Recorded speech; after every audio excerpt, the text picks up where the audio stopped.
What's up, guys? Good evening and welcome to the Fun and Serious Game Festival. Wait a second, Hello, we hello. can hear you. Now we can hear you. Hey, great to be here. Well, first of all, as I was saying, that was kind of surprising. So, Andrew, when and how exactly did you find about Tequila Works and you thought, you know what, it could be a good idea to cooperate with these guys? I love that question. So a few years ago when we were starting Forge, like we're all game devs too. We all play a ton of games. We had all played Rhyme. So when we were thinking about, um, folks that whose games we liked, who we wanted to reach out to, we thought of Tequila Works, of course. You know, got in touch with the team, said, "Hey, we really like Rhyme," and they said, "Hey, we like League of Legends.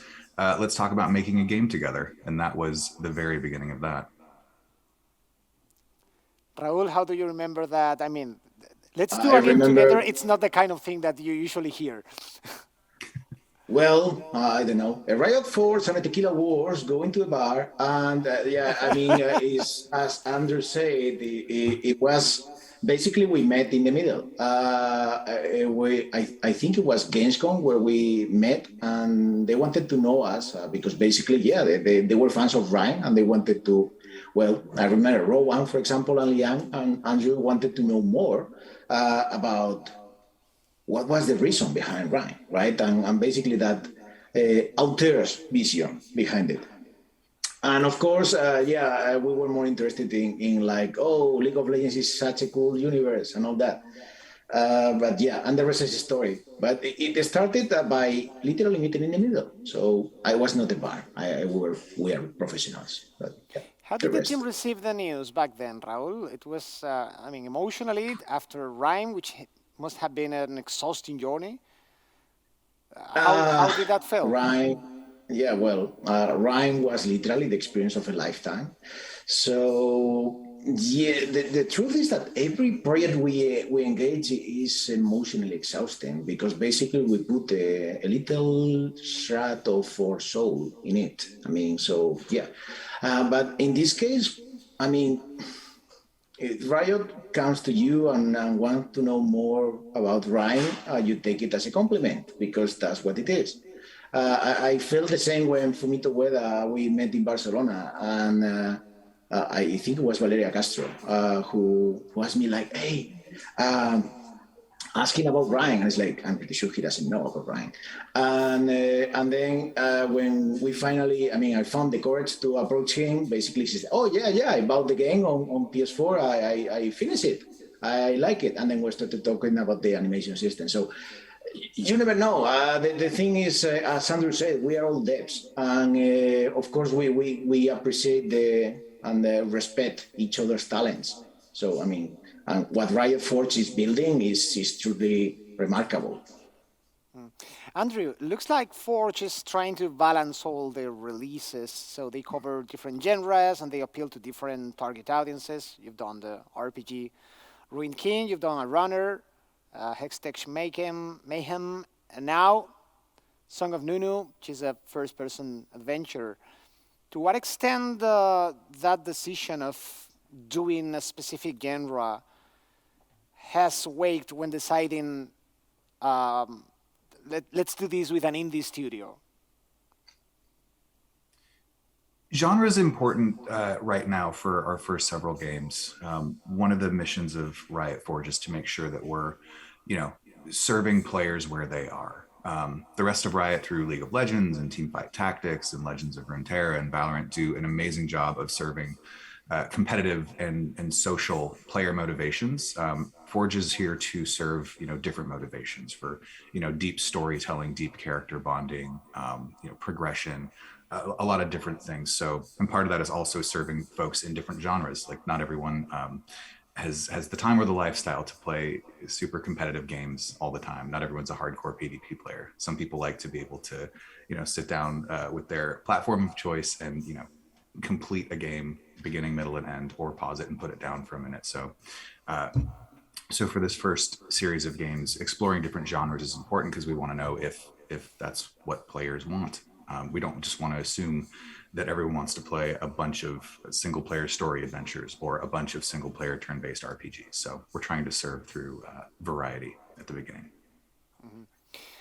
Raúl, what's the common thread between Song of Nunu and previous games of the studio, like Rhyme? I mean, is there some kind of personality in both games?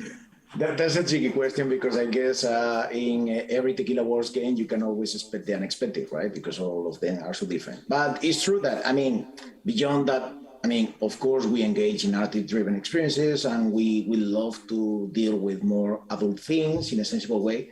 I would say that the common thing is that all of them, at first glance, they have main protagonists that we could define as helpless or fragile. And in Song of Nunu, I mean, of course, Nunu is a little kid, but then you have Willem, which is a freaking yeti, right? In this case, is probably it doesn't get any less helpless than that. Nope. But not only that, it's like Nunu is pure innocent. He's a heart of gold. I mean, he's an innocent little boy, right? And he's so optimistic about everything in life. On the other side, you have Willem, which is very old and wise and grumpy. So basically the balance and the duo that they make is the ultimate road trip ever. And I think that that's something that is very common to every game we have made so far. And it's like we love to play with contrasts. We love to basically find this balance in elements that at first glance, they are basically on each side of the spectrum. So yeah, that and yeah, it's like we make you cry always.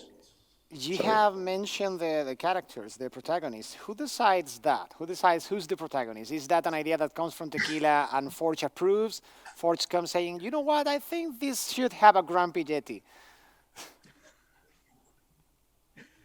Well, I don't know. Maybe Andrew, you have a different point of view, but in this case, and I'm not exaggerating at all. Literally, when we met with Andrew, Rowan, and Liang, Riot Force, literally said, "Okay, if you could choose any champion in League of Legends, what would you do?"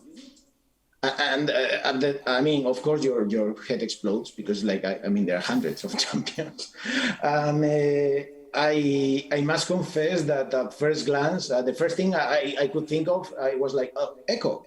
And they said that was mistaken. Then Nunu and Willem. Why? Well, because they are having a lot of fun. And you know what? Yes, you're right. It was exhausting after Rhyme. I wanted to make it something fun. And yeah, when you are playing with such joyful characters, it's like you are having a lot of fun, of course. Do you want to correct him, Andrew? No, Raul's right on there. It was, Tequila Works' decision. Like for Riot Forge, we're happy to.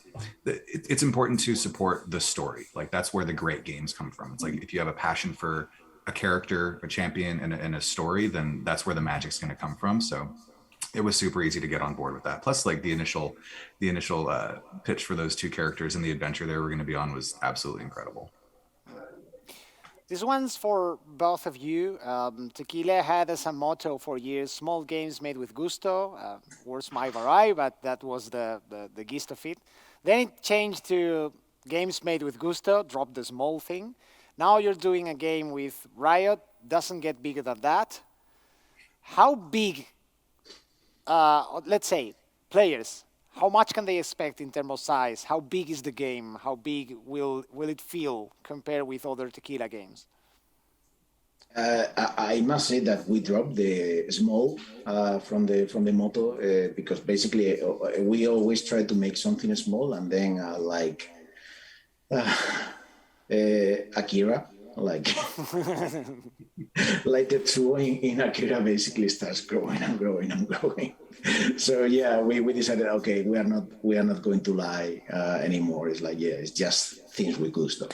But I would say it's not a matter of size. And I know this is a very cliche thing of me to say, but look at Nunu. Look at Nunu, maybe small, but he has the biggest heart of all. And I don't know, I think is about the depth, the emotional depth we can achieve with these characters. That's what makes it, that what sets it apart. And again, I cannot express hard enough how rich is the universe of League of Legends, and the lore of Runeterra is incredibly deep. And you have a lot of stories, and you have a lot of elements there that it would be the dream of any writer. And basically, this was an opportunity to be able to see these characters from a different point of view and a different perspective, right? And that's literally probably the perk or the highlight from Song of Nunu, is that we have the opportunity, and this is going to sound grandiose, but it's true, is that we have the opportunity to create new canon. We have the opportunity to basically be able to work with this such rich lore, and then we define the truth ourselves. So it can be bigger than that, probably not. But that doesn't mean that it needs to be a huge open world adventure or something like that. I mean, Song of Nunu is a small and very deep narrative-driven adventure. And I think that that's basically something that is, again, very common to all games. I have to stop you right there because you're mentioning a lot that it's about depth. And Andrew is also saying that you want to somehow fleshing out all the characters and go deeper into their lore and their story and their backstories and so forth. How you said you are writing new canon for the League of Legends universe. How deep can we expect this new canon to be? Because of course, League of Legends it's not a narrative, story-driven game. So in that sense, the canon is flavor, so to speak. It's like the dressing of a salad. But here's the whole point of it. So we can expect it to really go deep, or again, this canon is more like a flavor for the whole thing. No, this is definitely real world building. Like you mentioned, since League of Legends, the competitive online game, has bits of story here and there, but has not been played in this format before. There's a lot of opportunity to get in there and fill in the gaps and express new ideas, and paint out the rest of the map. And that's what teams that we work with, like Tequila Works, are able to do. We're spending a lot of time in the Freljord, which parts of it have been very clearly defined, very richly detailed, but there's the parts in between. There's the parts that we get to experience on this adventure that Tequila is exploring with us for the first time and creating with us for the first time. That is super exciting. Also, I wonder, it's probably a bit of both, but what do you expect more? League of Legends players to try Song of Nunu and sort of get interested into the deeper lore, or players of other genres like adventures come into League of Legends after they get interested into the lore? I hope for both. I think it's an amazing adventure that's like just a beautiful story that everyone can enjoy. I think folks who know New and Willem, who understand the world, are going to see new things and get to experience it in a new way. I think folks who are entirely unfamiliar with League of Legends at all are going to find a really just rich and heartwarming story to get into. So hopefully we're able to serve everyone with it. Yeah, I can only say the same. It's like, why not a little bit of both? I mean, Okay, Raul, now we have cut off Andrew's audio. He can't hear you. No one's hearing us. Has there been any creative differences between Tequila and Forge? I would say that, He will never know. I won't tell. yeah, I'm pretty sure he would never know. I mean, it's not like we don't speak almost every day, but I mean, any creative process where basically there is no different points of view is not a creative process. I mean, you need, I mean, you are bringing your own vision to, of course, to such a huge IP. They are choosing you for that because basically you are bringing a different perspective. It's not just following the same. So yeah, of course we got into many arguments, very nasty arguments, and at the end of the day, basically we always choose the best for the project. And again, I don't know. For example, I remember that at one point I said that for me, I mean, you have seen in a trailer, you have Nunu and you have Willem. They look very different characters, but basically they have a lot of in common. I mean, they are more than friends; they are family, right? And then there is Lysandra. I think I say something like, I don't want Lysandra to be the villain. I mean, not in a Disney way where basically at the end of the story she's going to fall off a cliff or something like that, right? It's like, no, for me, Lysandra is a main character and is a character with a different point of view because all of them experience loss. But they reacted and basically they made the very different choices based on the same concept, right? And is in the end, I can only say that I don't know if it was an argument or what, but we have very lengthy meetings where basically we write in a lot of posits. And in the end, there's always cool ideas. And I cannot remember who proposed it in the first way, in the first place. Sorry. So it's just some of new ideas. I know it sounds very diplomatic, but it is what it is. No, I agree with that. I think like we all, like I said, we're all game devs. We've all done this before.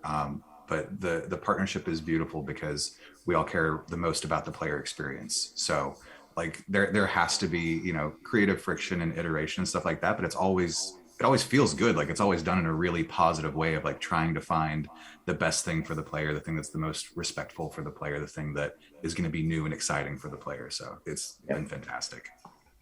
When you see an announcement like when you announce the game, it's well, maybe some players won't know, but it's the end of a very long road. Actually, it's not like you're starting to develop the game now. So how long has been the process so far? How long does it take to make a game such as Song of Nunu? This one has been very, very, very quick. Has been less than 8 years. No, I'm kidding. I think 2 years so far. So I think it's in line. I remember one interview when they asked me how long was Ryan, and it's like I think it was 4 years, 10 months, 2 weeks, and 20 hours, something like that, right? So no, it's 2 years. It's basically something that we knew the scope of the game was going to be something that it feels rich, and it's not just well too big. As Andrew said, we value our players, we value the fans, and we also value the time. So, I mean, that doesn't mean that it lasts like 2 hours or so, or something. But yeah, 2 years. Andrew, after Arcane has been such a massive success, I guess you guys are tempted to try your luck again with more different characters, different settings, to try at a multimedia series or films or whatever.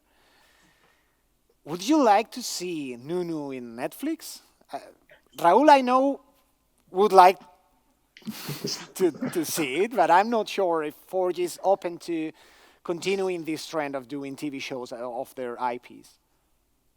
So fortunately, Forge gets to just focus on making the great games with awesome external independent partners, and we get to leave the film and TV to folk who are better at it than us. But I will say, as a player and a fan, absolutely, give me some Nunu and Willem animated series, live action, whatever. I'm in. I love our universe. I love our champions, and Raúl has made me appreciate Nunu and Willem in a whole new way. So yeah, more, please.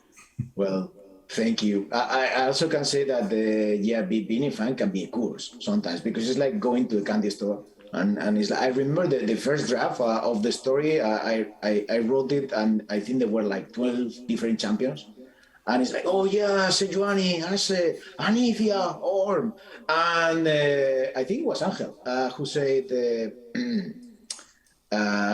instead of a cameo show, why don't we build a great story with the right characters that basically they are moving the story forward, right?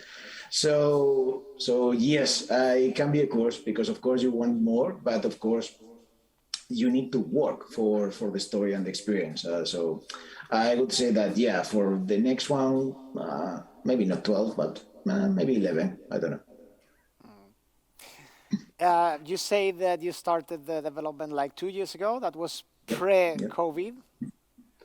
Yeah, no, So when well, you, yes, yes. I mean, we had the first meeting in Madrid, and it was a creative kickoff.